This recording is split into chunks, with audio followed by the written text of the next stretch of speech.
Fala pessoal, aqui quem fala é o Vini, sejam bem-vindos a mais um vídeo, e esse vídeo é para falar sobre as atualizações nos rankings do UFC. Vou falar também sobre quanto de peso os atletas entraram para lutar no UFC 241, que foi a última edição do UFC, né? Porque eles se pesam e lutam no dia seguinte, então eles entram muito mais pesados, então tem aqui alguns números bastante interessantes, e vou falar também sobre a resposta que o Henry Cejudo deu pro desafio do José Aldo. Então tem tudo isso nesse vídeo. Então se você gosta desse tipo de vídeo, deixa aí o like aqui embaixo e já se inscreve para não perder nenhum vídeo novo. Tem vídeo novo todo dia, então aproveita aí para se inscrever, é de graça, se inscreve e ativa o sininho. Então, bora lá, começando pelos rankings do UFC. O ranking peso por peso foi o ranking que teve mais alteração, porque o Daniel Cormier, que era o campeão peso pesado, acabou perdendo aí para o Stipe Miocic na revanche, ele acabou caindo algumas posições, afinal de contas ele foi derrotado, então tivemos algumas alterações. O primeiro agora não é mais Daniel Cormier, agora o primeiro do ranking peso por peso, ou seja, aquele ranking que engloba todo mundo, é o Jon Jones. Então o Jon Jones subiu posição, Khabib Nurmagomedov também subiu uma posição, agora está em segundo. Henry Cejudo, que é o cara que eu comentei que vai ter nesse vídeo aqui, campeão peso mosca e também peso galo, também subiu uma posição, está em terceiro. Na quarta posição, subiu 7 posições esse cara, chamado Stipe Miocic, então voltou a ser campeão e deu um salto aí nesse ranking, né? Subiu 7 posições, então é o quarto melhor lutador do mundo, segundo esse ranking peso por peso do UFC. Na quinta posição, temos o primeiro representante brasileiro, na verdade, a representante, porque é a Amanda Nunes. Ela subiu uma posição e agora se encontra na quinta posição. Max Holloway caiu uma posição, está em sexto. Daniel Cormier, que era o primeiro desse ranking, agora está em sétimo, ele caiu 6 posições, com apenas uma derrota, hein? Dustin Poirier é o oitavo, ele também caiu uma posição. Kamaru Usman é o nono, que também caiu uma posição. E temos lá na 11ª posição, que caiu 2 posições, o Robert Whittaker. Faz tempo que ele não luta, mas como o cara fica parado, é normal que quem está em atividade lutando vai subindo, então os caras que estão parados acabam caindo aí no ranking, né? Na categoria peso mosca tivemos apenas uma alteração, que foi o Ryan Benoit caindo uma posição, então agora ele está em 12º. Na categoria peso galo tivemos uma alteração bem grande, o Corey Sandhagen, que venceu o Rafael Assunção nesse UFC 241, que foi a última edição, ele subiu 6 posições, agora ele está em terceiro no ranking, então deu um salto muito bom aí, tem apenas o Marlon Moraes e o Aljamain Sterling na frente dele, além, claro, do campeão Henry Cejudo. O brasileiro, que foi derrotado pelo Corey, está agora na quinta posição, ele caiu 2 posições no ranking. O brasileiro Pedro Munhoz caiu uma posição, está em sexto. Dominick Cruz, que está há muito tempo parado também, ex-campeão, também caiu uma posição, está em sétimo. Cody Garbrandt, também ex-campeão, caiu uma posição, está em oitavo. E o Jimmy Rivera caiu uma posição e está em nono. Na categoria peso pena, tivemos 2 alterações lá no final do ranking top 15, que foi o Mirsad Bektic subindo uma posição e o Ryan Hall caindo uma posição, ou seja, ele ficou em 15º. Na categoria peso leve não tivemos alteração, na categoria meio médio tivemos algumas. O Santiago Ponzinibbio, mesmo parado, subiu uma posição, está em oitavo. O Stephen Thompson desceu 2 posições. Na 12ª posição temos o Anthony Pettis, que caiu 5 posições, então o Anthony Pettis foi derrotado e caiu lá para baixo. Rob Lawler caiu uma posição, está em 13º.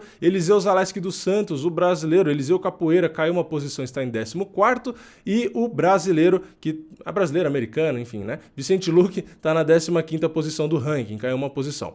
Agora no ranking peso médio, também tivemos uma alteração bem grande, que foi o Paulo Borrachinha. Ele venceu o Ian Romero, que era o segundo do ranking, e ele subiu 5 posições. Então o Borrachinha, que era um cara que tinha entrado no top 15, foi subindo, agora deu um salto aí de 5 posições, saiu da 7ª e agora está em segundo, atrás apenas do Israel Adesanya, que é o campeão interino. Então na frente do Borrachinha só sobrou o campeão linear e o campeão interino. Então o Borrachinha está muito perto aí de disputar o cinturão.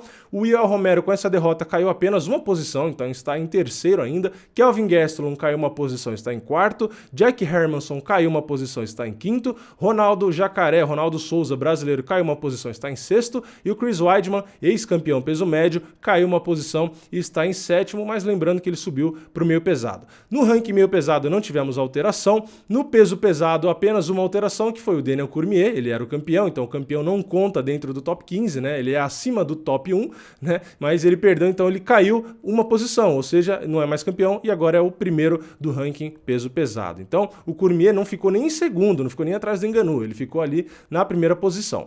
No peso palha feminino não tivemos nenhuma alteração, assim como na categoria peso mosca feminino também não tivemos nenhuma alteração. Na categoria peso galo feminino, tivemos apenas uma alteração, que foi a Sijara Eubanks caindo uma posição e agora estando na 14ª posição. E o ranking peso pena feminino não existe, né? Pois é, ainda continua não existindo. E vamos aí agora para a próxima notícia. E a próxima notícia é sobre o UFC 241, sobre o ganho de peso dos atletas. Então, da hora da pesagem, que eles desidratam, ficam bem magrinhos ali, bate o peso da categoria e o peso que eles lutam. Então, dessa vez divulgaram também esses pesos, que eu acho uma informação bastante interessante. Então, eu vou trazer aqui os principais nomes. E lembrando que a Comissão Atlética não recomenda que o atleta recupere mais de 10% do peso dele entre a pesagem e a luta, porque se é mais de 10% eles consideram arriscado para a saúde do atleta e às vezes fazem algum pedido ali, uma formalização para que o atleta suba de categoria. Ou seja, o cara vai se pesar com 70 quilos ali na categoria peso leve, o cara luta com, sei lá, 90 quilos, né? A comissão chega ali e fala, então, cara, eu acho que você está exagerando, eu acho que você vai ter que subir de ranking. É mais ou menos assim, né? Mas, pelo que está escrito aqui na notícia, né, no site do canal Combate, eles são apenas aconselhados, eles não são obrigados a subir de peso, mas é aquela coisa, né? Vai por conta e risco. E claro, se o atleta tiver algum problema ali, como já aconteceu, de desmaiar ou de bater a cabeça, coisa do tipo, aí a comissão pode ser um pouco mais ríspida, um pouco mais dura, né? Então vamos começar aqui pelo Miocic. O Miocic se pesou com 104 quilos e 600 gramas e no dia da luta estava com 105 quilos e 700 gramas, ou seja, da pesagem para a luta, o Miocic aumentou 1 kg e 100 gramas, mais ou menos 1,1%. É engraçado porque o cara é peso pesado, né? Por que ele... Enfim. Mas o Daniel Cormier também, inclusive a diferença foi maior. Cormier se pesou com 107 quilos e ele lutou com 112. Foi mais ou menos 4,4%, né? Ele se pesou com 107,3 e subiu com exatos 112. Então, eu não sei por que, por exemplo, o Cormier se pesou com 107 e lutou com 112. Se você é peso pesado e o limite é 120, por que você perdeu peso de um dia para o outro, né, 5 quilos de diferença, sei lá, né? Para mim não faz muito sentido, mas enfim, pode ter alguma lógica, né? Com certeza tem alguma lógica, mas eu sinceramente não consegui entender, né? Agora, Nate Diaz, ele se pesou com 77 quilos e 100 gramas e lutou com 81,700, foi 5,9% de diferença. O Anthony Pettis se pesou com 76,900 e lutou com 80 quilos e 400, foi 4,5%. Agora chegou em um dos principais nomes, Paulo Borrachinha. Ele se pesou com 84 quilos e 400 e lutou com 97 quilos, exatamente, 14,9% de diferença. O cara se pesou com 84 e lutou com 97. O Borrachinha lutou com um peso ali praticamente de peso pesado, né? E o Yoel Romero não fica muito atrás, ele se pesou com 83,7 e lutou com 94, foi 12,3%. Proporcionalmente, né? Deu pra ver que o Romero foi menos, né? Ganhou menos peso que o Borrachinha, lutou 3 quilos mais leve que o Borrachinha, mas mesmo assim lutou pesado, né? Lutou aí com 94 quilos. Tivemos aí um nome, Sodiq Yusuff, menos conhecido, mas ele se pesou com 65,800 e lutou com 76,800, então foi um ganho de 16,7%. É realmente um número absurdo. E vamos pegar aqui o brasileiro, Rafael Assunção, também excedeu o limite aí de 10% do peso, né? Ele se pesou com 61,7 kg e acabou lutando com 69,500, então 12,6% aí de diferença. E tivemos aí também o Manny Bermudez, que eu acho que foi o cara que mais teve diferença de peso. Manny Bermudez se pesou com 63,5 kg e lutou com 74,800. Ele ganhou 17,7% de peso. Ele foi aí o cara que mais ganhou peso de todos. Então, assim, é realmente assustador, né? O cara aumentou o peso dele em quase 18% de um dia para o outro. Então, é realmente assustador, preocupante, inclusive, né? Eu acho que os caras têm que tomar muito cuidado com isso, porque atrapalhar na performance, e inclusive a performance é de menos, mas corre muito risco ali de saúde. Então, a comissão realmente tem que ficar de olho, e o Borrachinha também não passou longe, né? Se pesou com 84, lutou com 97, deu 14,9% de diferença, né? Bastante coisa, e é por isso, né? E é visível, né? Você vê a borrachinha. Você vê na pesagem o borrachinha, ele tava muito magro, bem definido ali, né? Com pele e músculo, basicamente, né? Você vê que ele tava bem seco ali.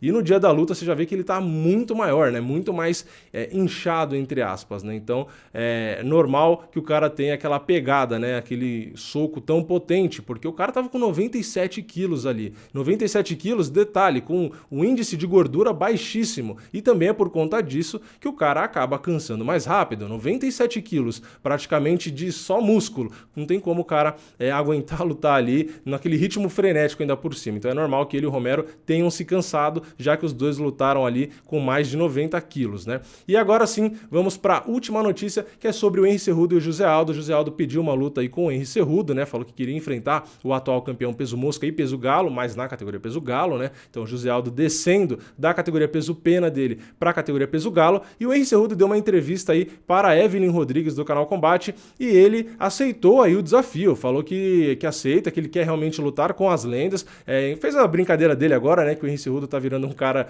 aí um personagem, né, bem legal, na minha opinião, bem interessante para vender luta. Então ele olha, faz umas caras ali pra câmera, fala umas coisas, que aceita, que luta, não sei o quê, disse inclusive que aceita lutar no próprio Rio de Janeiro, né, disse que o José Aldo é o rei do Rio, mas que ele é o rei do mundo, então ele aceita fazer essa luta com o José Aldo, e eu acho bastante interessante ele ter aceito, e eu acho muito interessante, inclusive, ele ter esse tipo de personagem, porque isso ajuda a vender. Então, ele não desrespeitou o José Aldo nas declarações, né, inclusive chamou o José Aldo de lenda, falou que, enfim, é o que ele quer fazer, é o que ele quer enfrentar, ele quer enfrentar os maiores. Eu acho que a maioria dos lutadores tem essa vontade, assim como todo mundo quer enfrentar o Anderson Silva, assim como todo mundo quer enfrentar o próprio Conor McGregor, mas o Conor tem mais dinheiro ali do que ser ídolo ou não, né?